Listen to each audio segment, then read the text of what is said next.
आत्म को हित है सुख। आत्मा का हित काय में है? सुखी होने में है।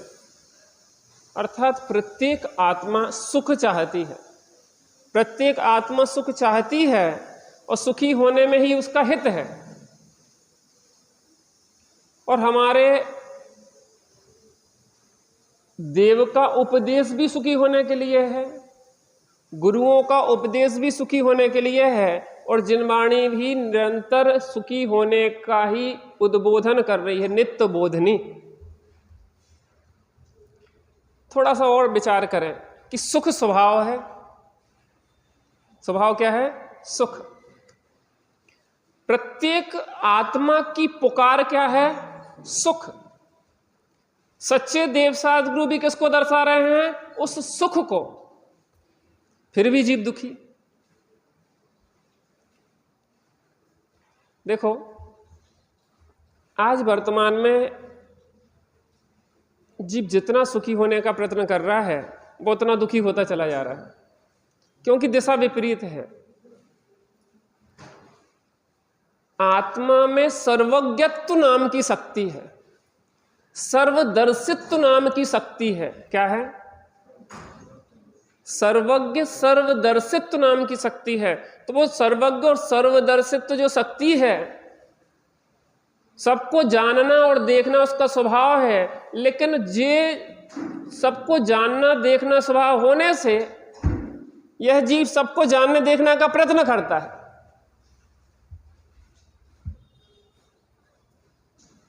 प्रयत्न क्या कर रहा है? अपन जो भी चीज बाहर में देखते हैं वो काय के लिए देखते हैं? इसको भी देख लें, इसको भी देख लें, इसको भी सुन लें, इसको भी सुन लें। आज यूट्यूब है, फेसबुक है, इंस्टाग्राम है, जो है, ट्विटर है, इनके माध्यम से ज़्यादा इंफॉर्मेशन इकट्ठी करना चाहता है व्यक्ति, क्योंकि इसको ये लगता है कि ज़्यादा से ज़्यादा जान लेंगे, ज़्यादा से ज़्यादा देख लेंगे तो हम क्या हो जाएंगे? सुखी हो जाएंगे। तो वो ज़्यादा से ज़्यादा इंफॉर्मेशन इकट्ठी करता है, कलेक्ट करता जाता है। लेकिन कितनी ही इंफॉर्मेशन कलेक्ट कर लो, जान के बाहर में कभी भी सर्व को नहीं जाना जा सकता। इस क्षयोपम ज्ञान से कभी भी सर्व को नहीं जाना जा सकता। इस क्षयोपम ज्ञान की मर्यादा ही सीमित है। गणधर देव जो द्वादशांग के पाठी होते हैं, वह भी केवल ज्ञान में जो आया है उसका अनंत भाग भी नहीं जान पाते, अनंतमा भाग भी नहीं जान पाते। क्यों? क्यों? सर्वज्ञ माने क्षयोपम ज्ञान की लिमिट ही इतनी है। आप कितना ही प्रयास करो अपने चुल्लू में समुद्र को रखने का, आप और हम कितना ही प्रयास करें कि हमारी चुल्लू में समुद्र पूरा आ जाए, क्या सामर्थ्य है उस चुल्लू में? ऐसी क्षयोपम ज्ञान की सामर्थ्य है ही नहीं उतनी, तो जान के भी कितना जानेंगे? चलो जान लिया, कोई दिक्कत नहीं, जानो, जानना स्वभाव है, जानो। लेकिन समस्या दूसरी है। मिथ्यात्व के कारण जो भी जानने में आता है उसमें इष्ट अनिष्ट की कल्पना करता है जीव, और राग द्वेष करता रहता है। समस्या तो यहां है। जानने का निषेध करेंगे तो सर्वज्ञत्व का निषेध हो जाएगा। जानना देखना तो स्वभाव है, स्वभाव का निषेध कैसे कर सकते हैं? लेकिन जो राग पूर्वक जानना है उसका निषेध है। देखो, हम बहुत परेशान रहते, जे हमारे अनुसार नहीं चल रहा है, जे बात नहीं मान रहा है, जे ऐसे हैं, जे वैसे हैं, इनके कारण तो जिंदगी नरक बन गई, क्या बताएं, कब इनसे बला टलेगी, कब जे हम दूर हटेंगे। ये सब चीजें चलती रहती। जी क्यों चलती रहती? क्यों चलती रहती? क्योंकि जो जानता है जीव वो थोड़ा सा जान रहा है, उसके बाद भी राग द्वेष कसाए हैं ज्यादा। तो क्या करता है? जो जानता है उसमें इष्ट और अनिष्ट दो भागों में डिवाइड करता रहता है।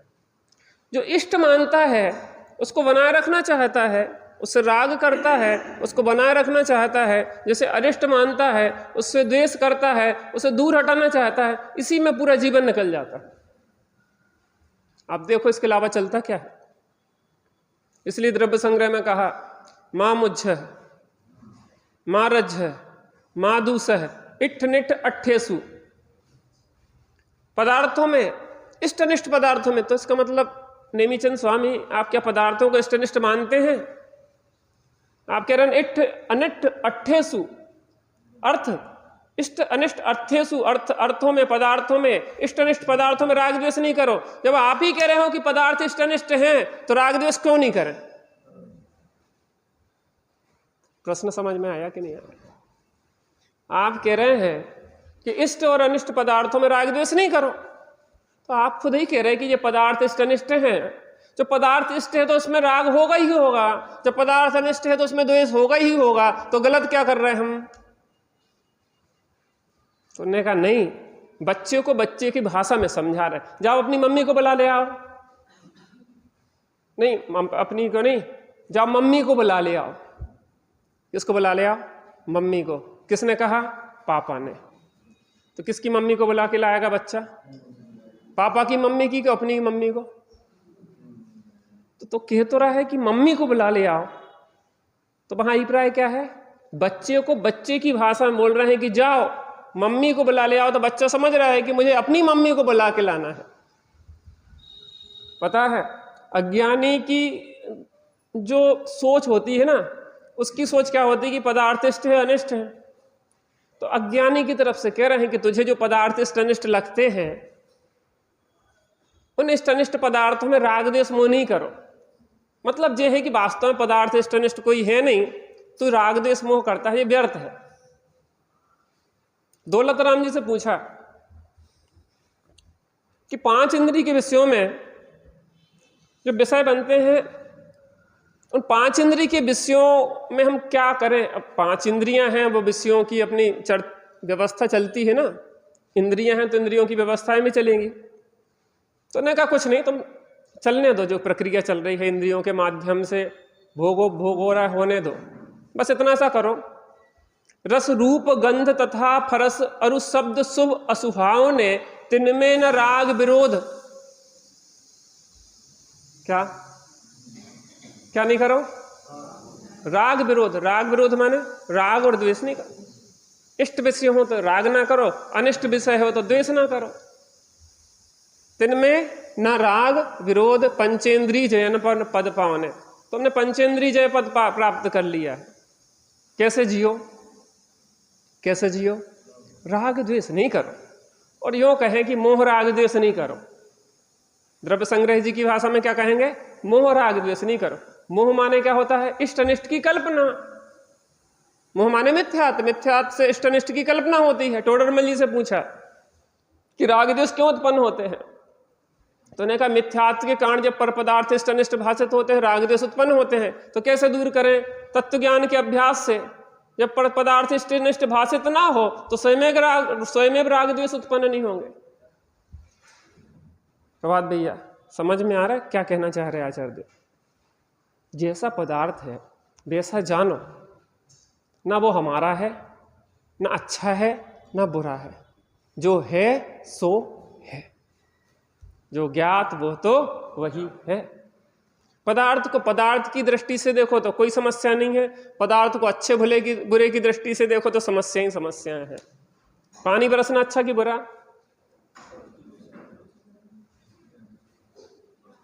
पानी बरसना बेटा अच्छा कि बुरा?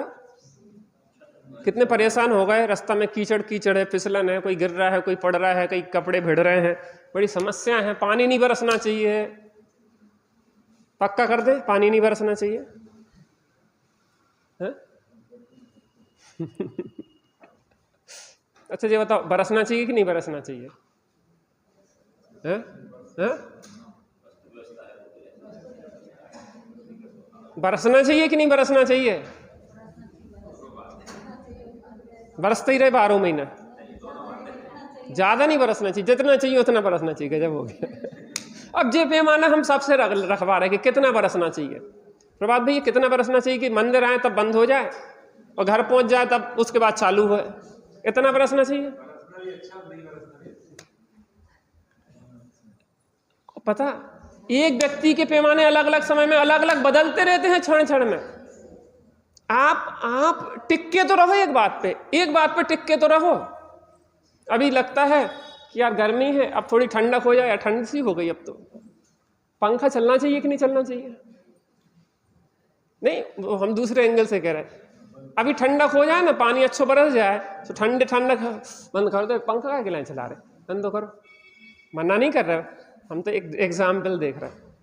आप और हमारे अभी कुछ लोग ऐसे होते ना, हमारी मम्मी को क्या समस्या आती कि थोड़े में गर्मी थोड़े में ठंडी, थोड़े में गर्मी तनक में पसीना आ जाए, तनक में ठंड लगने लगे।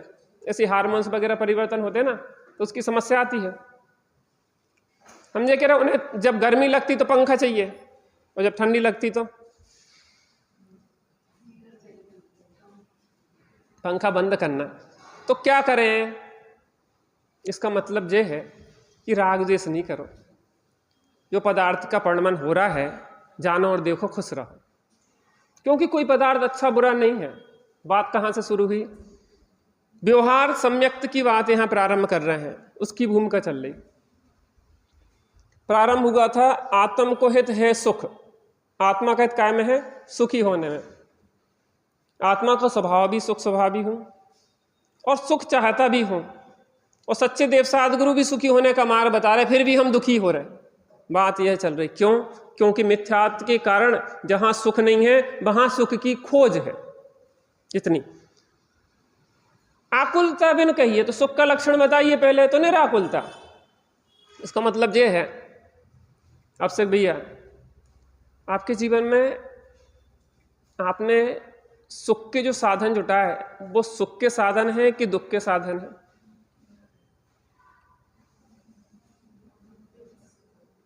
पीछे से आपने जो जीवन में साधन जुटाए, वो सुख के साधन है कि दुख के साधन है?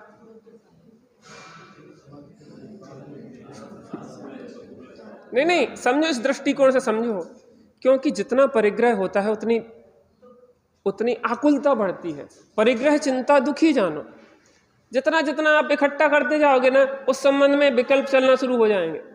बड़ा मकान होगा तो बड़े मकान में बड़ी समस्याएं। अब वो मकान में मकड़ जाला लग रहा होता है, गंदगी फैल रही, वो पोंछा वाली अब पहले 200 में लेती, अब 1000 लेगी। का ऐसे 20 कमरा होगा, पहले 2 ही हते। अब वो जितनी हिंसा बढ़ जाएगी, क्योंकि जगह जगह मकड़ जाल लग रहा है, गंदगी फैल रही, और फिर उसमें हिंसा होगी, सफाई करो, ये करो, वो करो, हाल ही डले हैं। बात देखो ना, कितने विकल्प बढ़ रहे हैं। पहले आप आधा घंटा में पोंछा लगा के खुद ही 2 कमरा का फ्री हो जाती थी, अब वो पोंछा वाली के पीछे पहले तो इंतजार करने पड़े, क्या जी कभी आ रही? अबे नहीं, वो पानी बरस रहा ना, थोड़ा रुक जान दो। नहीं, वो पानी रुक तो, अब कमर पर आने लगी, आज आ नहीं रहे हम, अब 2 घंटा तुमने इंतजार करो, अब तुम्हें को करना। एक बात बता रहे ना, कितनी आकुलता, कितनी व्यग्रताएं। हम सोच रहे ना, सोच रहे थे कि सुख से रहेंगे, अपना मकान हो जाएगा तो सुख से रहेंगे। अपना मकान हो गया तो और परेशानी। किराए का मकान था, चूरा था, भैया वो चूरा है, सही करवा दो। अब तो खुद ही को प्लम्बर को बुलाने, खुद ही की सब व्यवस्थाएं हैं, खुद ही की व्यवस्था है, अब लगे रहो उसी में 24 घंटे। इसका मतलब ये है, जितने साधन जुटा रहे हैं वो सुख के साधन है कि दुख के साधन है? वो दुख के साधन इसलिए सिद्ध हो रहे हैं कि हमारी आकुलता बढ़ा रहे हैं। और यहां कह रहे हैं आत्म को हित है सुख, सो सुख आकुलता बिन कहिए। मतलब ये है कि हमें उस मार्ग पे जाना है जिसमें हमारी आकुलता घटे। क्या चुनाव है प्रभात भैया? अपन एक आपकी सिंगल स्टोरी है तो कौन डबल स्टोरी है? व्यवहार से पूछ रहे अभी तो। सिंगल है, डबल करवा दें तो, और ट्रिपल करवा दें तो, और फैला दें तो, कितना मेंटेनेंस। अभी कितने वर्कर काम करते हैं आपके यहाँ? 4 करते, और फैला दोगे तो कितने लगेंगे? 12 लगेंगे। अब उन 12 को संभालो। आपको समझ में आ रहा है कि जो सुख के साधन है कि दुख के साधन जुटा रहे हैं? आकुलता दुख, निराकुलता सुख। आकुलता का घटना दुख का घटना, आकुलता का बढ़ना दुख का बढ़ना। ये पैमाना अगर लगा के चलें तो कभी परेशान नहीं होंगे। हम सही ट्रैक पे चल रहे हैं। इतनी सरल सा पैमाना है। ये 24 कैरेट की रेखा निराकुलता की, अब आप मिलाते जाओ कि आपकी रेखा किधर जा रही, इधर आकुलता तरफ जा रही कि निराकुलता तरफ जा रही। लगाओ ना पैमाना। एक काम कर रहे थे बड़ी शांति से, 2-4 और एजेंसी ले लो, 2-4 काम और कर लो। भाई साहब समझ में आ रही ना? हम जो परिग्रह का विस्तार करते हैं वो परिग्रह का विस्तार नहीं, दरअसल वो विकल्पों का विस्तार है। इसलिए परिग्रह परिमाण व्रत को इच्छा परिमाण व्रत भी कहते हैं। परिग्रह परिमाण व्रत का दूसरा नाम क्या है विनीता बहन जी? इच्छा परिमाण। परिग्रह के परिमाण से इच्छाएं परिमित होती हैं और इच्छाओं के परिमित होने से परिग्रह परिमित होता है। जिसकी इच्छाएं घट गई, अब वो परिग्रह क्या करेगा? बढ़ाएगा क्या? जिसका परिग्रह घट गया तो स्वयं इच्छाएं घटना शुरू हो जाती। सहज निमित्त नैमित्तिक की तरफ से कह रहे, नियामक नहीं है। इसका मतलब यह है कि अगर हमें सुखी होना है तो हमें एक पैमाना रखना चाहिए कि हमारे जीवन का लक्ष्य निराकुलता है। अब बात यह है कि हम जहां खड़े हैं उस जगह से हम किस ओर जा रहे हैं। जो निराकुलता का मार्ग है और जो आकुलता का मार्ग है, कहां बढ़ रहा है भी आपन? लगता है जी बातों में कि सही में? बात बहुत गंभीर है और खुद को ठगने वाली बात नहीं है जी, क्योंकि हम अपने आप को ही ठगते रहते हैं। किसको संतुष्ट करा? वो खरगोश कान से आंखें बंद कर लेता है, शिकारी आ रहा है तो वो कहता है अब काय को, मैंने तो आंखें बंद कर ली, अब तो आ ही नहीं रहा है भाई साहब, वो जल्दी पकड़ में आओगे अब तुम। इसका मतलब ये है अगर मिथ्या दृष्टि इस संतोष में आ जाए कि मैं सम्यक दृष्टि हूं, तब उसके चांस ही खत्म हो गए।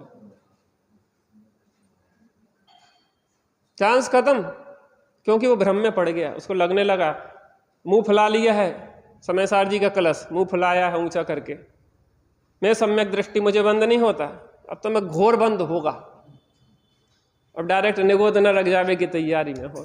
भ्रम से नहीं होता, वो अंदर का पैमाना है कि आप कितने आकुलता और कितने निराकुलता। हमें जिस दिन समझ में आए कि अपना व्यवस्था हो गई है बंद, खत्म, बाहर खड़े हो गए, भैया कल क्या कर रहे हैं, हमने कि बस हो गया हमारा तो काम, हमारी लौकिक जिम्मेदारी थी पिताजी के प्रति वो हो गई, और हमारी जो व्यवस्था थी थोड़ी बहुत वो हो गई, अब हमें अपनों कल्याण करने इतना थोड़ा सा समय है, एक में लगा दें तो काय में लगे। बात समझ में आ रही ना? जो निश्चय रत्नत्रय की तरफ से विचार कर रहे हैं, आकुलता शिव मां ही न ताते, आकुलता मोक्ष में नहीं है, इसलिए मुक्ति के मार्ग में लगना चाहिए। मोक्ष में निराकुल दशा है तो मुक्ति का मार्ग कैसा होगा? निराकुलता रूप, क्रमशः घटती हुई आकुलता बाहर से, और अंदर से देखें तो बढ़ती हुई निराकुलता, दोनों चीजें चलेंगी। जितनी कसाएं हैं उतनी अभी आकुलता है, जितनी कसायों का भाव है उतनी सतत निराकुलता चल रही है। इसका मतलब यह है कि हमारे जीवन में हमें स्वरूप के आश्रय पूर्वक, निराकुल स्वरूप के आश्रय पूर्वक जितनी जितनी कसाएं चली जाती हैं उतनी उतनी निराकुल स्वभाव प्रकट होता चला जाता है। तो निश्चय सम्यक दर्शन ज्ञान चारित्र की आगे चर्चा की। परद्रव्यंते भिन्न आपकी रुचि सम्यक्त भला है, परद्रव्यों से भिन्न मैं त्रिकाल कारण परमात्मा हूं, ऐसा श्रद्धान ऐसी प्रतीति, वो क्या है? निश्चय सम्यक दर्शन। परद्रव्यंते भिन्न आपकी रुचि सम्यक्त भला है, आप रूप को जान पनो सो सम्यक ज्ञान कला हूं, कला है। मैं वह ध्रुव एक गायक परमात्मा हूं, ऐसा ज्ञान वो क्या है? सम्यक ज्ञान है। और आप रूप में लीन रहे तिर सम्यक चारित सोही, और उसी एक गायक भाव में, उसी कारण नियम में स्थिर हो जाना सम्यक चारित्र है।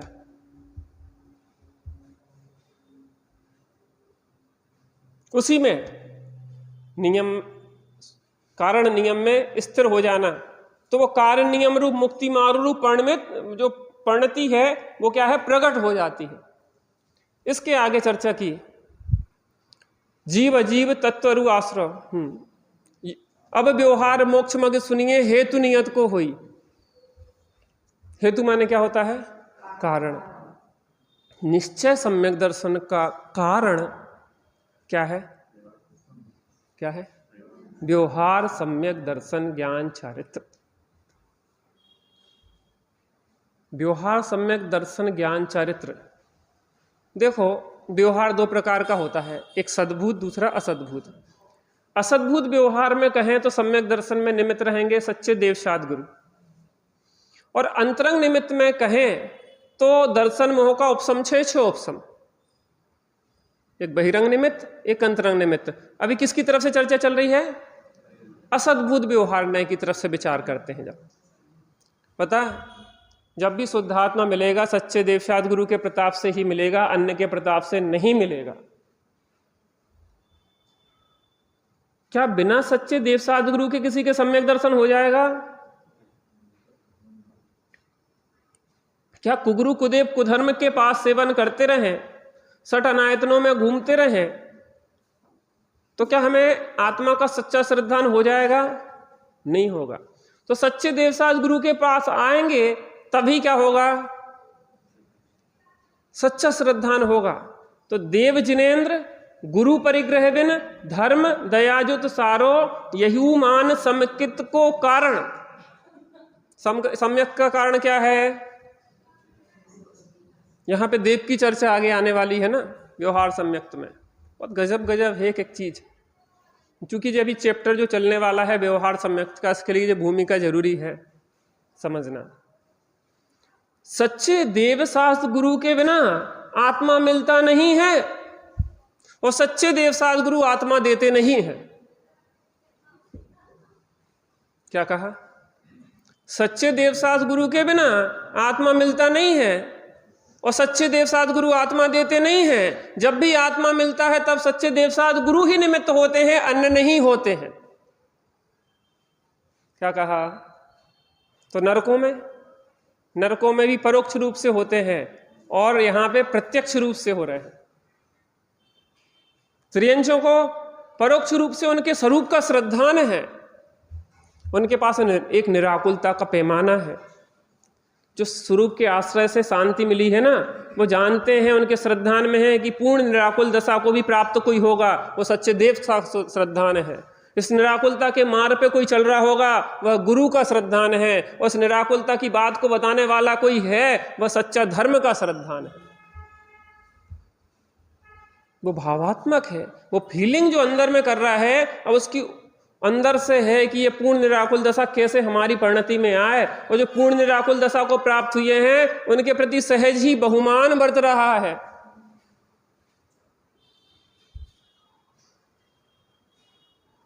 तो सच्चे देवसाद गुरु ही निमित्त होंगे, अन्य नहीं होंगे। लेकिन सच्चे देवसाद गुरु निमित्त ही होंगे, कर्ता नहीं होंगे।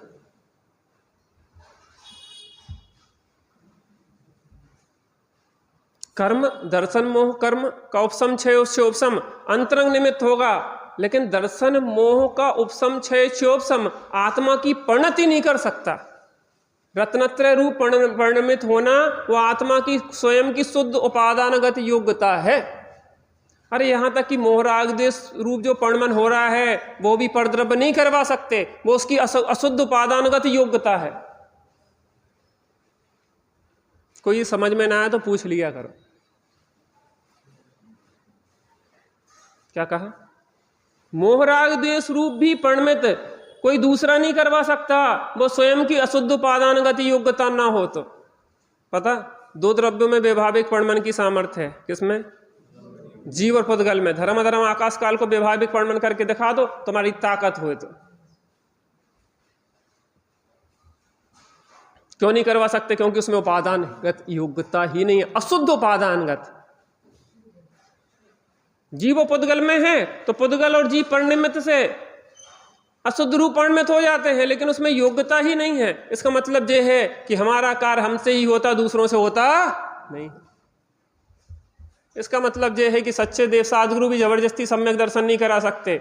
सामने साक्षात जिनेन्द्र परमात्मा, प्रथम तीर्थंकर आदिनाथ भगवान, लेकिन अशुद्ध उपादान रूप से परिणमित मारीची को वो बोध कराने में असमर्थ थे।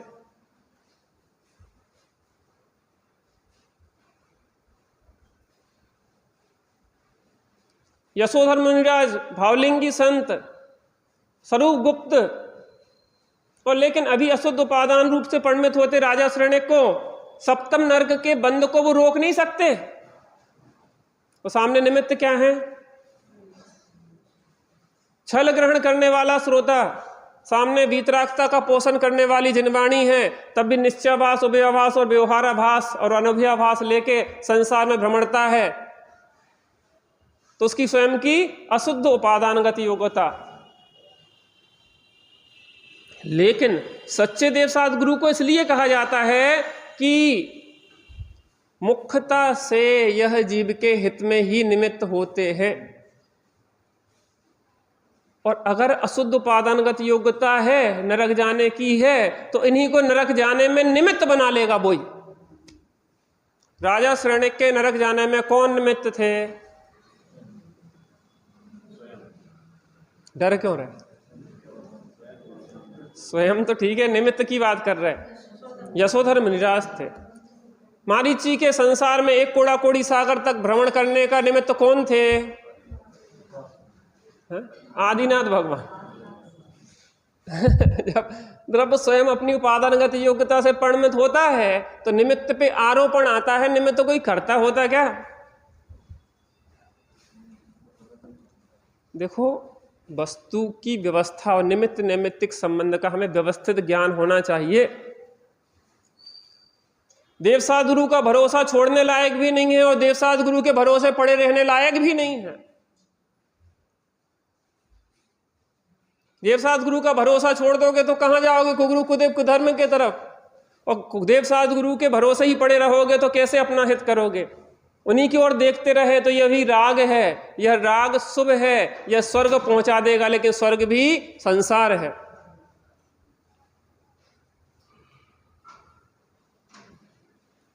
अब तत्वों की चर्चा आएगी। तत्वों का निर्णय सच्चे देवसाद गुरु, तो सच्चे वीतरागी देव से जो उनकी दिव्य ध्वनि में आई है बात, वो क्या है? तत्व। उनके द्वारा बताया हुआ तत्व है। तो वो तत्व जो है वो भी विकल्पात्मक है भाव। माने अभी अपन ने बात की असद्भुत व्यवहार से, सच्चे देवसाद गुरु और कर्म की तरफ से। अब सद्भुत व्यवहार तरफ से बात करें तो जो निर्णय किया ना, तत्वों का निर्णय, अपन पंच परमेष्टि की वो वंदना करते ना, अरिहंत सिद्ध सूरी वाली, उसमें एक पंक्ति आती, राग ते भई जो भक्ति। बीतरागता ते भई जो भक्ति बात आई क्या? क्योंकि बीतरागी के तो भेद भक्ति नहीं होती, अभेद भक्ति होती है, वो अलग प्रकार की है। लेकिन जो भक्ति का भाव है, शास्त्र को सुनने का भाव है, पढ़ने का भाव है, सुनाने का भाव है, तत्व चर्चा करने का भाव है, वह बीतराग भाव नहीं है,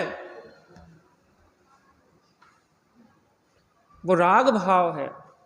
और भक्ति जो होती है वो स्वभाव रूप है, वो राग रूप है। वो भक्ति भी स्वर्ग पहुंचाती है, सुगति दिलाती है, लेकिन पंचम गति दिलाने में वह भी असमर्थ है। लेकिन दूसरी भक्ति भी होती है, एक अभेद भक्ति होती है। बाहर में भक्ति करते करते एक गायक की महिमा आते आते गायक स्वभावी आत्मा की महिमा आने लग जाए तो वह अभेद भक्ति हो गई। और जिसके वह अभेद भक्ति रूप शुद्ध रत्नत्रय परिणति प्रकट होती है, वो सच्चे देवसाद गुरु पे आरोपण आ जाता है कि भगवान मेरा आपकी कृपा से सब काम हो रहा है। भगवान आप ही ने शुद्धात्मा